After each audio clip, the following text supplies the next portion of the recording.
Hi, and thanks for joining today's Fireside chat session. Today, we have a very special guest, Chris Antonelli, who is the VP of Customer Experience at Solugenix.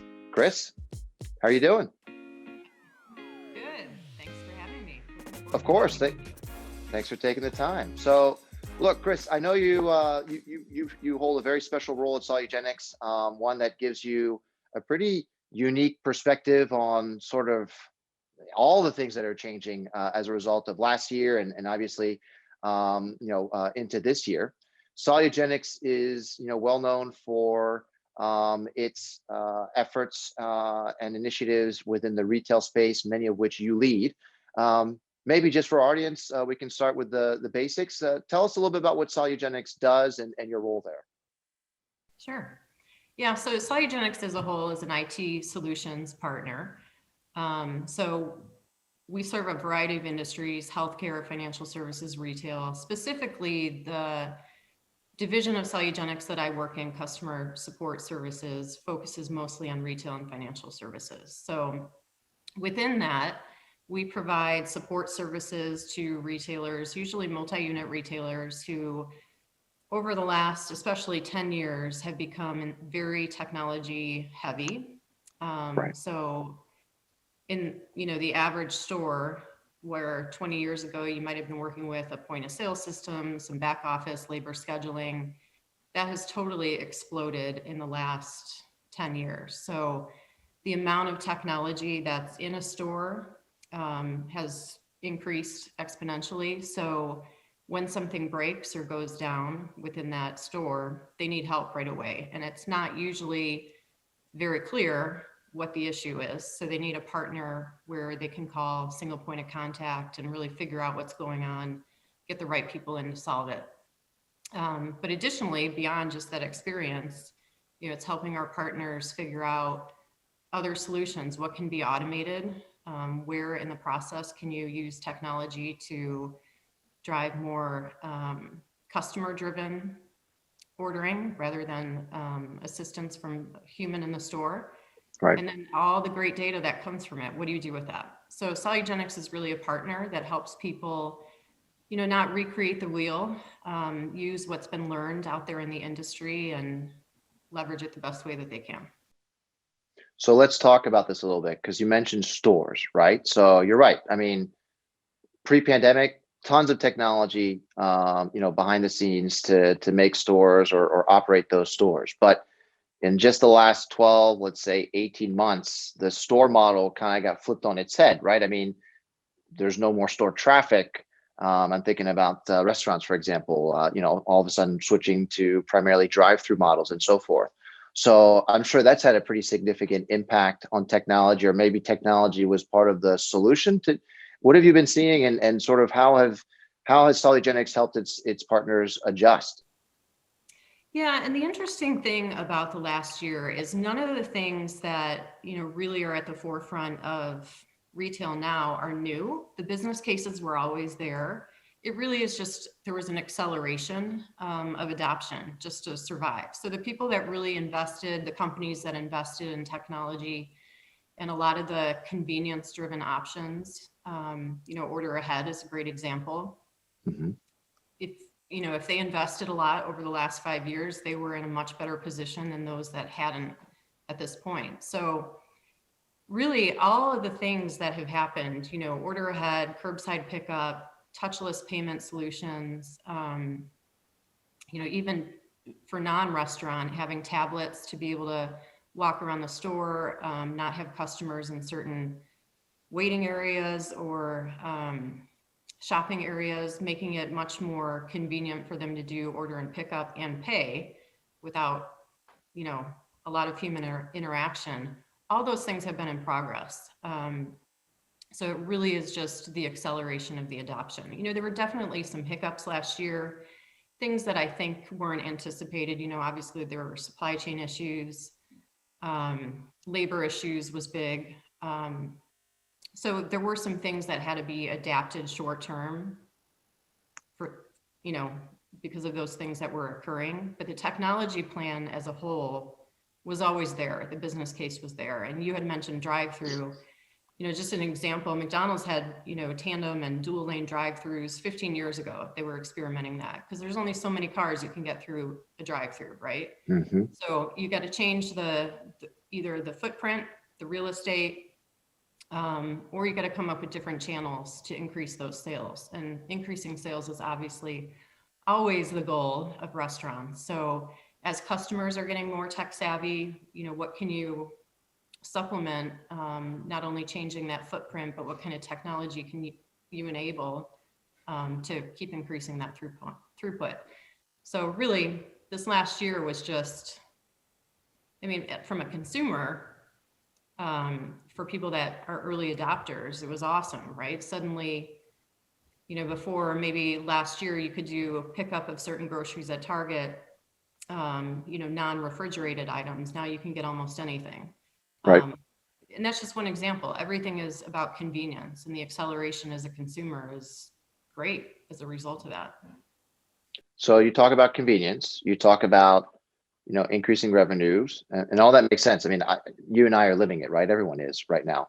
I'm kind of curious though. You're talking about technology. You use Target as an example. Target is a huge institution. They have the luxury to invest in technology. How does that, have you seen that all of a sudden create a hurdle for smaller businesses that are maybe less technologically savvy? Or is it that the technology has reached a point where a mom and pop shop can actually still compete with the larger brick and mortars that are switching to this more convenience model? What are your thoughts there? Well, obviously larger brands, Starbucks is a great example. They've got their own order ahead app. You don't need to necessarily create your own order ahead app to have a great order ahead experience. There are companies out there like an Olo that offers order ahead apps for all kinds of companies. So there's a lot of solution providers out there, and more popping up to serve those markets that don't have that, huge budget. They don't have all the skill sets in-house, and really don't need them. You don't have to recreate the wheel for everything. So being able to use those providers that are out there are really helping smaller companies take advantage of that technology. And that includes platforms like ServiceNow or things of that nature that have tried to sort of template the different models that can, anybody can use to scale, right? Is that a fair example? Yeah, exactly. Yeah. And, I think the key now is you just don't need a lot of customization to have a great experience. And, as a customer of ServiceNow, I think that was one of the things we learned early on. There's so much functionality now out of the box, and you just don't need to create everything at a customized level to really be able to offer a great experience. So from our perspective, using ServiceNow as an example, we didn't customize a lot with our implementation. And because of that, it's very easy for us to take advantage of all the new features that are coming out, on a pretty much 6 month at a time cadence. Mm-hmm. We used to even just be able to upgrade once a year and get all the new features, but ServiceNow is an example of another company just innovating so fast. Every 6 months, there's something new and great to use. So going in and leveraging that platform as it is really easy. And it helps, companies like our size keep up with all the greatest options that are out there. Okay. And that makes a ton of sense. So we've certainly covered how organizations are choosing, or maybe not choosing, are how they're adapting to the changes, right? And a lot of it is driven by convenience, maintaining revenues, if not growing them. And to your point, technology can sort of make sure that the playing field remains level, because to your point, a platform like ServiceNow, and obviously, you guys are using 3CLogic for voice and SMS requirements as well. It sort of makes it easy for even non-technical organizations to provide advanced experiences. But let's talk about experiences here for a second. So on the customer side, you mentioned, automating certain aspects, reducing the need for live agents. I'm kind of curious though. On one end, maybe this is a dual question. On one end, what do you see is the impact to the customer experience when you've reduced the number of human touch points? Is it there's really no impact at all? The convenience outweighs the need for that social interaction, and it doesn't really make a difference in terms of how that organization might differentiate itself on that level? And then I guess the second part of that question is, if we're leveraging technology to a greater degree to facilitate these experiences, what's the burden on the IT team when it comes to supporting that infrastructure? Is that support infrastructure, can it be as easily automated as the experiences you're delivering, or do you find that now you're getting more complex inquiries coming in that you have to support versus prior? So to go back to the first part of your question, I really see technology as enabling a better personal experience. So let's just take the drive-through as an example. That person in a drive-through is very often, it's a terribly complex position, right? Because so much multitasking is going on. So you're taking orders, you're fulfilling orders at the window. So hopefully doing some quality control about what you're actually handing out the window. You're taking payment. And then at the same time, you're trying to provide a personal experience, right? That's a lot going on at one time, when also you've got the pressure of throughput, right? You've got to keep those orders going through. So you're trying to do all those four things at a very fast pace and provide a good customer experience. So by taking some of that off, maybe it's even the ordering, and some of it is the payment, accelerating easier, more convenient payment models. When you reduce the need for the human interaction there and automate some of those things, you allow that person in the window to do better quality control and to provide a better, more personal experience. So I don't really see the human part going away at all. I actually see it improving the human part by automating the things that really don't require a lot of human decision making. Gotcha. Okay, so that makes sense. So what about does the amount of support, because of the amount of technology you're using now, to, in your own words, allow you to spend more time personalizing the engagement and less time leveraging or using the technology for those other tasks? What does that support structure look like on the back end? Are the inquiries more complex? Is there risk there? Well, there's a couple different ways to answer that. Yeah, the inquiries can be more complex, but only because we're finding more and more ways to automate the more simple things, right? So just like in a drive-through, the example we just talked about, if you're in a support center, there's a lot of things that are very basic. People have been automating password resets for a long time. You don't need humans to make decisions there to be able to automate some of that stuff. So reserving your humans, it feels kind of strange saying that, but reserving your people to do more of the complex things that require critical thinking. And, based on my experience, people like that better. They don't like the boring, repetitive work. So it actually helps increase job satisfaction too, when you're getting some of those repetitive things off their plate. But what I would also say about support is, as the technology is expanding, there's a lot more proactive options than reactive. So being able to monitor what's going on in that store, what the state of the technology is, even from the connectivity, just to how things are processing information, are things that you can look at and fix before anybody even knows that they're down. So in the ideal world, we get to the point where a store manager never has to call in and say, this isn't working. We would be either sending them a confirmation that something was broken and we fixed it before they even do it. So it's also, again, freeing up more of their day. So they're spending less time, contacting support and more time focusing on the customer. So every way that technology expands should make it easier for all those store personnel to have a better customer experience. Fair enough. Those are all great answers. So I asked this of all our speakers, and this is typically where you sort of try to close out a little bit, which is, look, you've been fulfilling this role, at Solugenix and even in prior roles.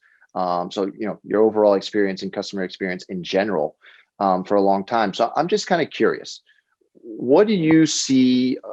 Maybe two-part question again. What are the biggest trends that you see really rolling out? And perhaps what are the ones that excite you the most for this year and maybe into early next?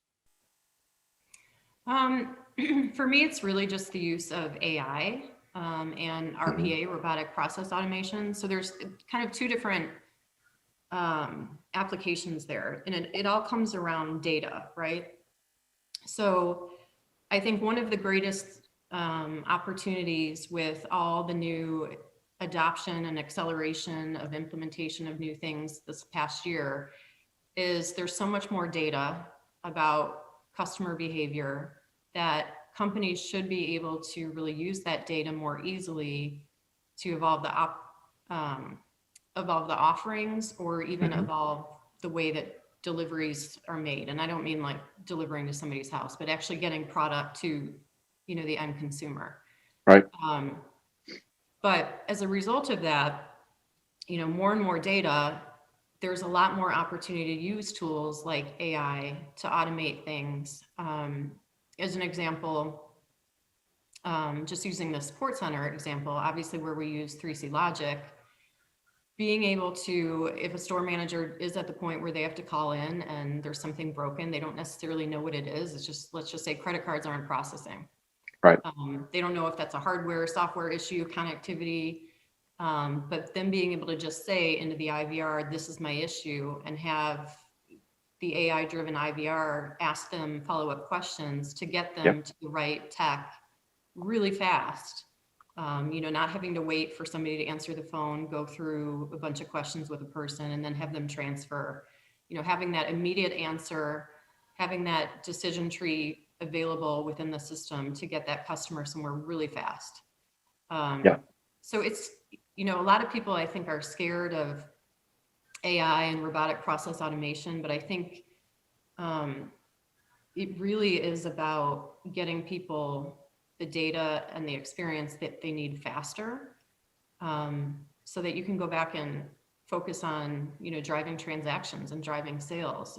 It's kind of shifting the opportunity back into the store, back into the customer, so that there can be more transactions, ultimately is what it comes down to. Taking a lot of that busy work out of the day. Makes sense. So final question, in your opinion, are stores, the concept of stores, I mean, because you specialize, obviously you mentioned in retail and finance, but on the retail side, I mean, even in finance, I mean, are branches and stores, do they simply need to reinvent themselves, where it's going to be more about the experience as opposed to the brick and mortar model? Or is that model still TBD? And right now the focus is on convenience, in terms of everything that's happened as a result of the pandemic, which is obviously touchless experiences by and large. Yeah, I mean, ultimately, I guess I don't know the answer to that, but my opinion is, I think it's just all about options. As an example, my town has had a drive-through only Burger King for years. It was very confusing at first. Nobody understood why there was no door to go in. But it makes sense in my town because of the size of my town. They got like a really small piece of real estate, but it's great on we're on a commute route into Chicago. So when you're coming home, you kind of pass by it very easily. You can go through the drive-through real fast and pick up your order. It just makes sense. And I really think a lot of the new formats are just going to provide more options. And even, large cities, companies like Panera have been looking at, just pickup only for a long time before pandemic. Because the consumer is different, right? They're picking up an order, right. They're going back to their desk to eat, or they're on their way home from work, whatever the case may be. They don't want to go and sit in there as much. But that being said, I don't think that's true for all markets. And then I think small towns, I work with a lot of people in small town North Dakota and small town Montana, where they don't have a lot of chains. But when you have something like a drive-through only without a restaurant, it's a lower cost model. And hopefully it'll give small towns the ability to have more options of where they eat. So I guess short answer to your long question is, I really think it's just about increasing options. And I don't think nothing's gonna replace anything. It's just gonna have things that can fit different areas better based on who the consumer is at that point. Fair enough. Well, I mean, for all those listening, you heard it here first. We'll see if Chris, your prediction pans out, but it makes a lot of sense to me. I appreciate your time, Chris. I know that you're a very busy person. For those of you who watched the entire session, you might have some questions for Chris. If you do, feel free to put them in the comment box below. And Chris or myself will be sure to get back to you, or maybe we can even start a good conversation online. But with that being said, Chris, want to thank you again for taking the time to share a little bit about what you're seeing and what are some of the things that you're witnessing in the field in your capacity as truly a leader when it comes to customer experience. So I really appreciate you taking the time to join us today. Thank you, Guillaume. Good talking to you. Anytime. Likewise. Talk to you soon.